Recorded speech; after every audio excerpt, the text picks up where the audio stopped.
Rome. ஆசிரமத்தை ஸ்தாபித்து சீடர்களை தயார் செய்வதால் சாதகனின் வீழ்ச்சி சமீபத்தில் வந்து சேருகிறது. அவையெல்லாம் ஆத்ம அனுபூதிக்கான பாதையில் உள்ள முட்டுக்கட்டைகளே ஆகும். சாதகனும் மற்றொரு விதத்தில் இல்லறத்தான் ஆகிவிடுகிறான். அவன் ஸ்தாபன முறையால் ஆணவத்தை வளர்க்கிறான். தன் ஆசிரமம் சீடர்களிடத்தில் பற்றுதலை அதிகரித்துக் கொள்கிறான். ஆசிரமத்தையும் மாத வெளியீடு மற்றும் சீடர்களின் உணவுக்கான வழிவகைகளை ஏற்படுத்துவது போன்ற காரியங்களில் அவனது கவலைகள் அதிகரிக்கின்றன. அடிமை மனப்பான்மையை வளர்க்கிறான்.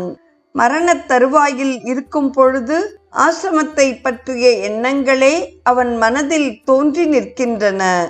சில ஆசிரமங்கள் அவைகளின் ஆத்மீக தலைவர்களால் அவர்கள் உயிருடன் இருக்கும் பொழுது நல்ல முறையில் நடத்தப்படுகின்றன. அவர்கள் சென்றதும் அல்ப புத்தியுள்ள சீடர்கள் தங்களுக்குள் சண்டையிட்டு கோர்ட்டுகளில் போராடுகின்றனர். அநேகம் வழக்குகள் இம்முறையே நடைபெறுவதை நீங்கள் காணலாம். ஆசிரமம் யுத்த களமாகிவிடுகிறது. ஆசிரமத்திற்கு பண உதவி செய்பவர்களை புகழ்ந்து பாடவும் அடிக்கடி பணத்திற்கான வேண்டுகோள் விடுக்கவும் வேண்டியிருக்கிறது.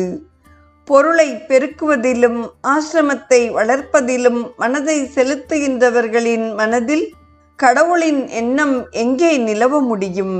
ஏற்கனவே ஆசிரமங்களை ஆரம்பித்து உள்ளவர்கள் இப்போ